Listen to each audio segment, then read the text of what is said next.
This is actually a service track where service equipment comes in and out. It's really not for passenger use. That's why you see the condition of it is somewhat different than a passenger terminal.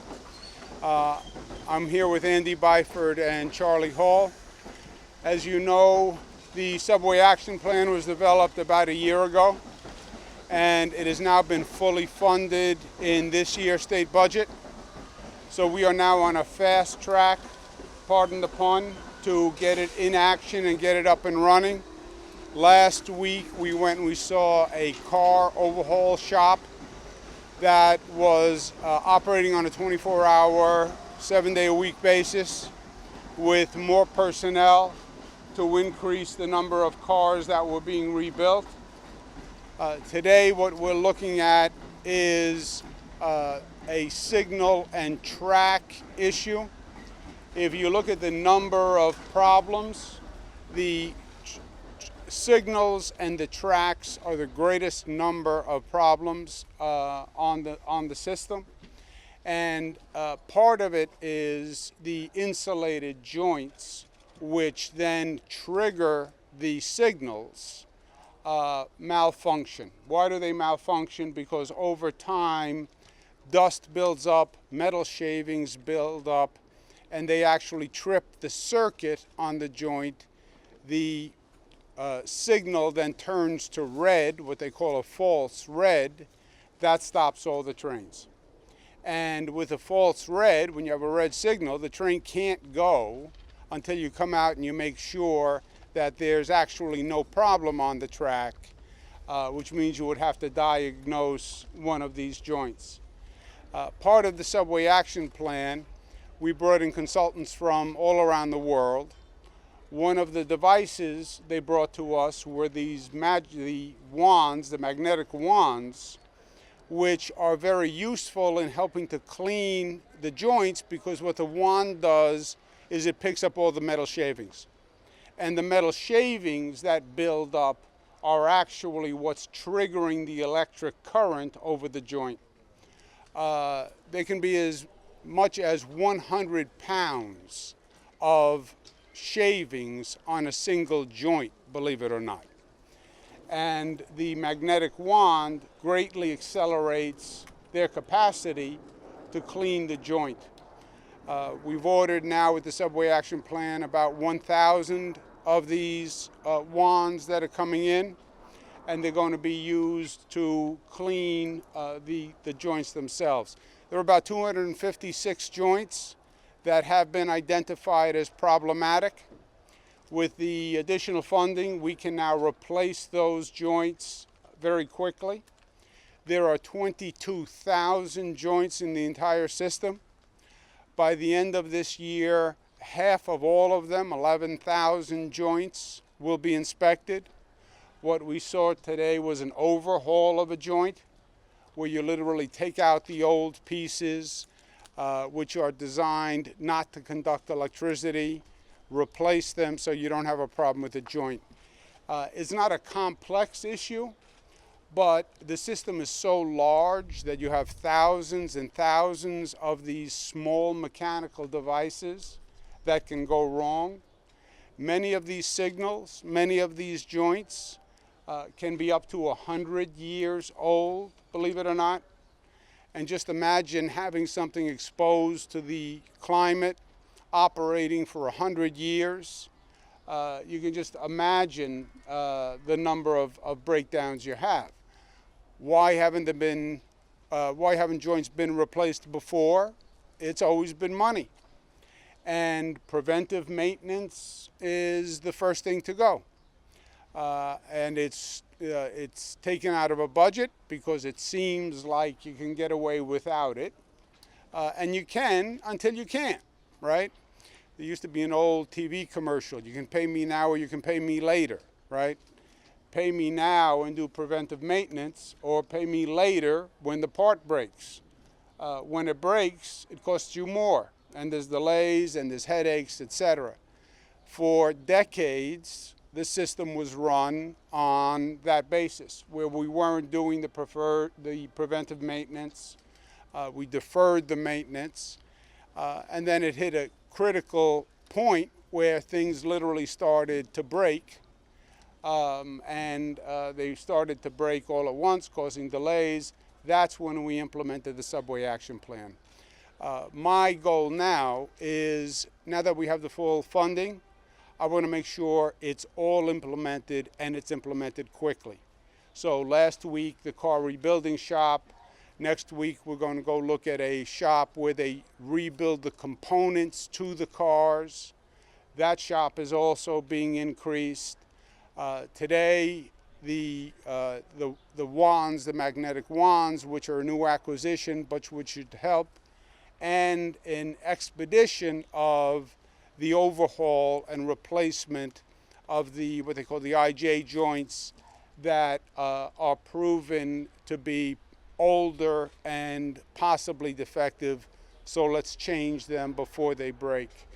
We'll also be looking at new equipment we have coming in that helps resurface the track itself to make sure there are no defects in the track.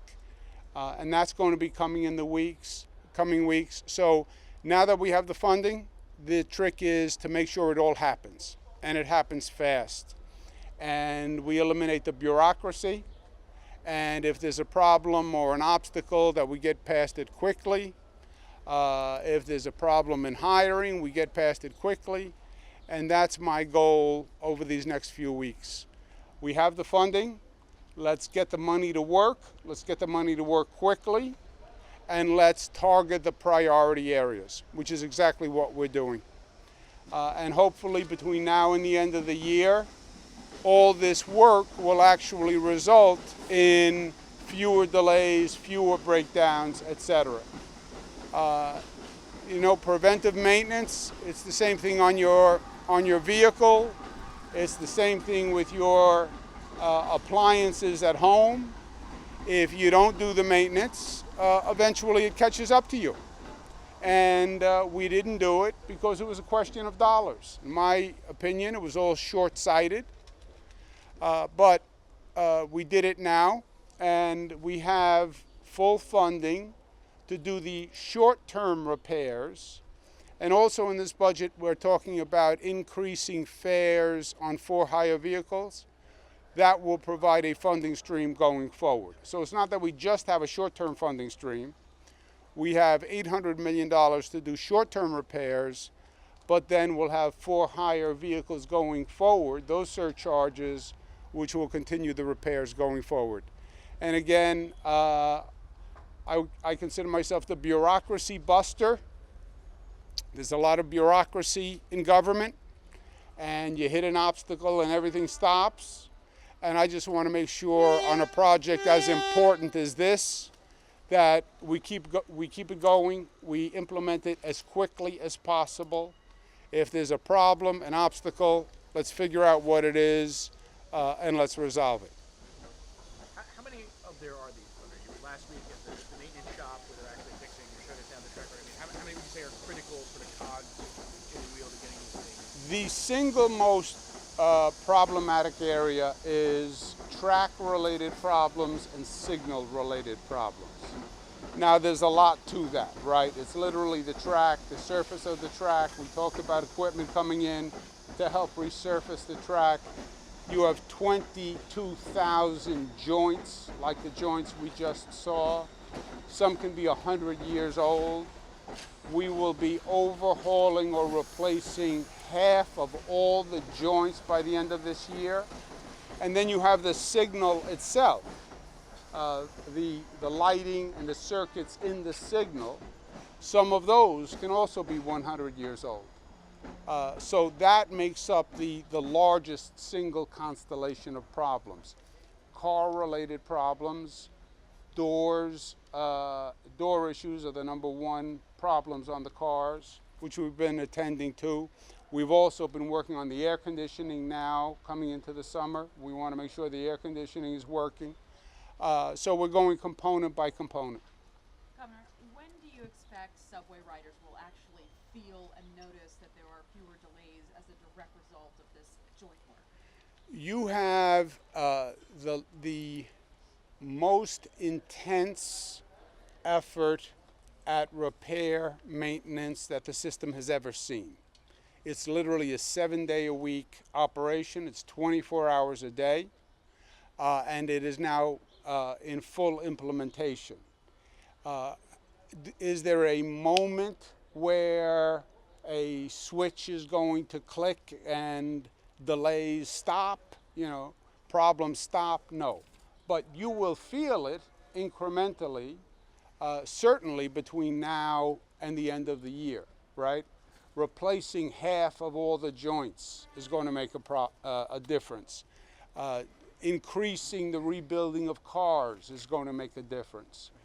Resurfacing the tracks is going to make a difference. New trains will make a difference. So when you put it all together, I don't know that you have a difference between a Monday and a Tuesday, but it will be making a difference over these coming months for sure.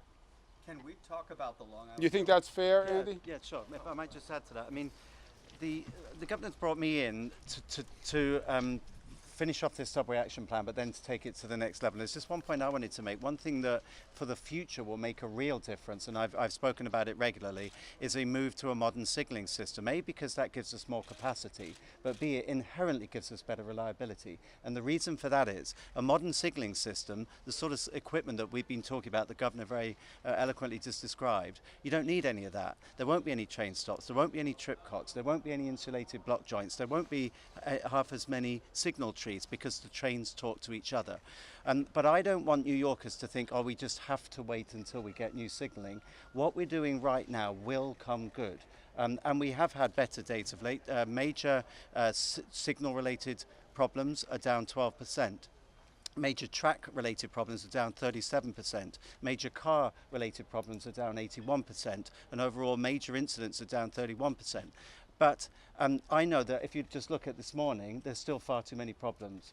We were held up for a long time this morning with a fight on a train at High Street and various other problems. So we've still got lots to do right now. That's my job to fix. But what we're doing is going to make a real difference. Question about the magic wand. How much faster is it using the wand? Magnetic wand. Magnetic. We think But it call is it magic wand is just a Much yeah. faster. Much faster. Much faster, because where the guys would previously have used a brush, which ultimately will get the thing clean. You cannot be certain that you've got rid of all these tiny little metal shards, and it's the metal shards that cause the track circuit to think that it's occupied, and that's what causes the signal to do its job, shows red, the signal hasn't failed, but it thinks that the track circuit is occupied. So you can do it way quicker. You saw the governor pick up a whole load of debris there. That would have taken a while to do brushing. So our track crews can be infinitely more efficient. And that's part of the routine maintenance work of cleaning the Yep. tracks. The- Can you Governor, comment on this morning today? Sure. Mayor de Blasio also had a community policing, more transit bureau cops in the subways, and then you had today, which Yep. was a major disruption due It to was, what you said. at High So, Street. what are your thoughts on NYPD's involvement in keeping trains flowing in this new program, this new effort the mayor introduced? I think running a railway in many ways is a partnership. You do, obviously the primary responsibility is on New York City Transit, 50,000 people, that's our job, that's what we're paid to do. But we do need the cooperation of other agencies, and the police is a classic example. So let's look at what happened this morning. There was a fight on a train. It started quite innocuously, but it degenerated into a fairly nasty fight involving mace spray. There was a knife involved, and there was blood on the car. So the police intervened, and they basically stopped us moving the service because they dealt with it as a scene of crime. Could it have been handled better? I'm concerned that the train was there for as long as it was. Obviously, the police have a job to do. They needed to investigate, but I've already instructed my control centre that the actual escalation of such incidents to a higher level, such that we can take it up with the police at a high level. I want that escalated within 15 minutes. Do you think they handled it appropriately today, the NYPD? I think I need to look into it a bit more. The fact that it lasted so long would suggest to me no. I very much appreciate what the police do, but we shouldn't have been a stand for that long. So I'd say actually it's between us and the police. It should have been escalated certainly to my chief operating officer's level and ultimately to mine, because I would have been all over that, saying you can have the train, but you're not having it there. We'll give it to you. You can take it somewhere else. We cannot stop the service for 90 minutes for a fight. Governor, can you talk about why you think marijuana is a gateway drug, given the lack of conclusive evidence and science? Yeah, where we are in marijuana is this. The situation has changed dramatically with marijuana. It's legal in the state of Massachusetts. State of New Jersey says that they're going to legalize it. It has to go through the legislature. I don't know that it actually passes. But what I said months ago was the facts have changed on marijuana. You have states that legalized it now. So you have data that you can actually go study. How did it work in those states? It's no longer a question of legal or not legal. It's legal in Massachusetts. It may be legal in New Jersey, which means for all intents and purposes, it's going to be here anyway, right? So it's very controversial, as you know, in Albany. The majority of the legislature, I would say, is against legalizing it. I said it's a new day. Let's look at the facts. I know people have opinions, and it's hard to get people to change opinions, but opinions should be based on facts. So let's talk to the experts. Let's put together the facts. What's the impact if it's legalized in New Jersey and it's legalized in Massachusetts? What is that going to do to New York? Are we just losing control? Are we just losing revenue? So let's get the facts, and then let's make a determination once we have the facts. I think the facts are going to show a much different picture than we have seen before, right? Because before, it was illegal everywhere. And the question was, should it be legal anywhere? That's not the question anymore. The question now is, if it's legal in states that are your border states, but it's not legal in your state, what's the consequence? And I think that's a much, much different question. And I want to get the facts on that question, so that becomes the question before the legislature. Phil Eng. Do you think it's de facto legalizing? Legalizing, I said, do you agree or disagree that it is de facto legal if you're white? That marijuana use, possession, if you're white. well, de facto, it is not legal if you're white. De jure, it's not legal if you're white. As a matter of fact or a matter of law, it is not legal if you're white. I think what you're asking is, do I think there's a different level of compliance or enforcement? And that would be a different question. But as a matter of fact or as a matter of law, it's illegal if you're white or whatever it is. Governor, Phil Eng is the new Long Island Railroad chief, and I have a two-part question. First of all, we know how the riders feel. They're fed up. Where do you think the LIRR is right now, and how fast do you think Phil Eng can come in and make any kind of meaningful, tangible change? The operations of the LIRR are not acceptable, period. We have, the good news is, we have a reconstruction plan for the Long Island Railroad that's underway. It's a $6 billion plan. It's also way overdue. New equipment, new second track, new third track, new signaling, new parking lots, new stations. So I'm very excited about that, and that's working well. The bad news is the day-to-day operation has been suffering. Phil Eng, I've worked with on the Subway Action Plan. He was formerly in the State Department of Transportation. He was key on rebuilding some really tough construction projects in New York. He worked on the Tappan Zee Bridge. He worked on the Kosciuszko Bridge, Kosciuszko more properly. So he is top shelf, and he is a top shelf operator, and there is no doubt that the Long Island Railroad operations have to improve, and they have to improve quickly. Do you foresee Last a question, scenario guys. in which legalizing marijuana would happen more quickly? I know you said you're doing a study to look at the facts. Would anything prompt you to maybe do that on a quicker pace? Could DOH, for example, change the regs themselves? No, no. You need the timing will be dictated by the passage of legislation. This cannot be done by executive order. It can't be done by Department of Health regulation. You have to pass legislation that allows it. So there is no short-circuiting the legislative process. What I'm trying to do is get the legislative process to focus on the new facts. You know, they're still focused, in my opinion, many of them, on the old facts, which is marijuana is illegal everywhere, period. And we would be the exception. That's no longer true. There are other states that have legalized it. You can look at data, you can look at the consequences, and we're going to be in a position, possibly, where you have marijuana on both sides of your borders. So it's not really legalize or not. It's, do you not legalize when it is legal 10 miles from both sides of your border? That's going to be the question. And that is a much, much different question. And frankly, I want to turn the conversation to that question because I think it arrives at a different conclusion. But we said, let's get the facts. And then let's use those facts to drive the dialogue. Because right now, there's a lot of negativity to it. And the negativity, I believe, is based on old assumptions and old information. So you'll wait to do the study or get the results of the study before you'd move on any legislation? The legislation now would fail, right? We know for sure that the legislature now would not pass it. We've had that conversation. So it's a non-starter now.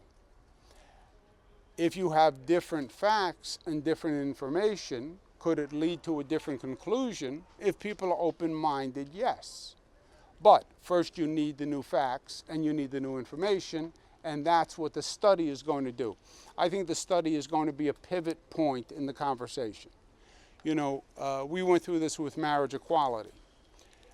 Marriage equality, the legislature was against, period. And it was cultural, it was anecdotal, but they were against marriage equality.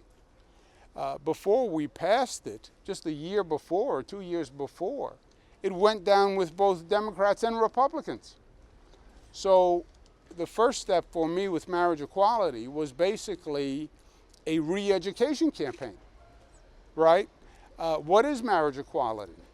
We're not talking about a religious service. We're not talking about any religion. It's a civil service, not a religious service. I'm not saying your religion has to accept it. But there was a lot of misconceptions about marriage equality. So step one was inform them of the facts and what we would actually do, and that literally flipped the legislature. And I think on an issue like marijuana, again, you get these cultural attitudes that have been in place for decades, but they're based on a different set of facts. And you're not dealing with reality. So let's look at the reality and then we'll make a decision. Thanks, guys. Thank you. Our legalization is similar to the one for casino gaming, that everyone else has it and is making money off of it too. We as New York might as well. It's similar to the extent that the question shifted on from, are you in favor of casino gaming? In a perfect world, people would say no. Well, are you in favor of casino gaming when it already exists and New Yorkers are already doing it? They're just doing it in New Jersey and Massachusetts and in Atlantic City. They're just not doing it here. And we're losing the revenues. And we're not regulating it, so we don't even know if it's fair. And you could actually better protect New Yorkers by doing it here and regulating it and making the revenue. So in that regard, it's simple. It's a difference between an absolute proposition and a relative proposition. Are you for casino gaming? No. Are you for casino gaming if it already exists in the surrounding states? Yes. Different question. Thanks, guys. Thank you. Can I ask one last thing about subway service? Greg Walker, Channel 11. I know You've been who you governor- are. I know. You've been governor 7 years. We walked around here a number of times. You've seen all these moving parts. We've heard 20 billion for signals to be replaced. Do you think that the money that's in the budget now, or what's happening, that's going to be enough? Well, we're going down two tracks simultaneously, pardon the pun, right? The first track is intensive emergency repairs to fix the current system, with the caveat that the current system is an antiquated, 100-year-old, problematic system with problematic technology. And as you heard from Andy, we are making progress. The numbers are actually better. As you heard from me, we now have full funding, finally, and now we are accelerating these repairs. I'm on top of it myself. I want to make sure they're accelerated, but we're fixing a 100-year-old system. Second track is, let's start talking about the system of tomorrow and a better system without this type of equipment, with modern equipment. And we're working on that also. And we're doing both simultaneously. But you have to do both simultaneously, because the period of time to get to a modern system, whether it's 10 years or 8 years, or we can debate that, it is a period of time that is so long that this system has to operate. Why do you think we didn't start the process 5 years ago? You know what this means? You're not from Queens. I lived there.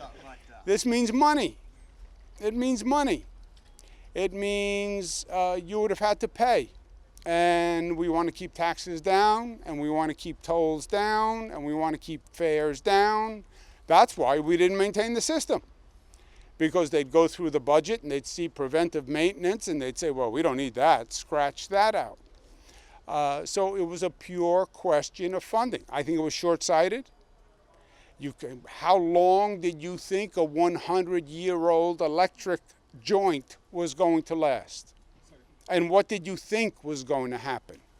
You talk about the maintenance as the first thing to go. There were capital plans where it had to be rearranged so your transit priorities were front-loaded over, interlocking work. Do you think you have some responsibility in the priorities of, expansion projects versus, interlocking work? No, look, you have to do a number of things at the same time. Long Island Railroad is operating at a level that is just not satisfactory.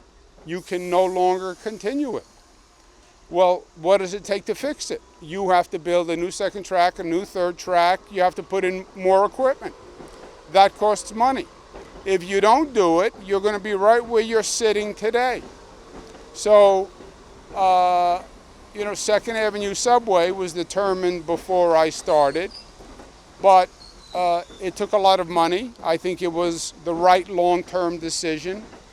East Side Access Tunnel was made before I became governor, but I think it's the right long-term decision. But you have to fund the long-term, and you also have to fund the short-term critical maintenance. You have to do both. And what happens if you only have $1, you can't cut that dollar in half and do both. And that's what happened to the system. How do you reduce the cost of the capital construction there, like the Second Avenue subway or things like that, to give you more money to do? Well, that's something that the MTA is working on all the time. How do you reduce the capital cost? How do you bid it more efficiently? They're redoing their procurement. Design build, by the way, is a big way to save and reduce the cost. All the new projects we're doing with design build, and the big projects we're doing, LaGuardia Airport, Tappan Zee Airport, we're doing design build, and it has greatly reduced the price. So I think that's probably the single biggest way to do it. Okay, guys? Thank you.